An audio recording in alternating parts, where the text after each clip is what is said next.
Hi, I'm Josh from Apt, and this is the Apple Wireless Magic Mouse. A lot of my customers on the Apple sales floor, they get confused by it. They want a different mouse kind of right off the bat because they think it's one big left click. And the old Apple mice were. You had to hold control on your keyboard and then click to activate a right click. But a Magic Mouse really has a great deal of gestures, and I can review that with you guys. But first, the basics. There's a small panel on the back that pops off, and you've got two AA's. It's very simple. It's going to chew through batteries if you're not flipping the off switch frequently. Most people don't. They don't like to have to turn on the mouse and wait for it to reconnect. So this switch turns it on, and that's pretty much all you're doing to make it work.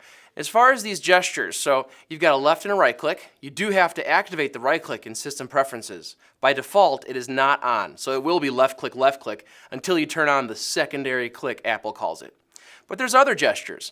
If I'm surfing the web and I'm going, from one page to the next and I want to go back, I don't need to move my cursor to that little back button in my browser. I could use one finger to swipe from left to right across the top of my mouse, and that just goes back in your browser. Primarily Safari, so when you do that left to right swipe, you're just going back. And it has a tactile motion, so if I go a little bit, you see the window just kind of go halfway and you see a peek at the old screen you were just at and the new one. If you swipe it fast, it goes to the next screen.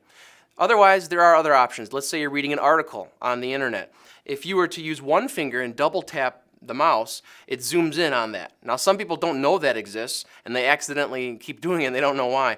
It's an option inside System Preferences to turn off if you don't like it, or leave it on if you do. Otherwise, if you're using a full screen on Apple and you have a full screen app, you could actually use two fingers to swipe left and right across the mouse, and that'll change from a full screen view of iTunes back to the other desktop. Or you could do it again to go to your dashboard. So two-finger swiping will go through back and forth between your full screen apps. Lastly, one of the best gestures I think is when you double tap with two fingers, it pulls back and goes into mission control. One of the new features, or one of the current features in the Mac OS.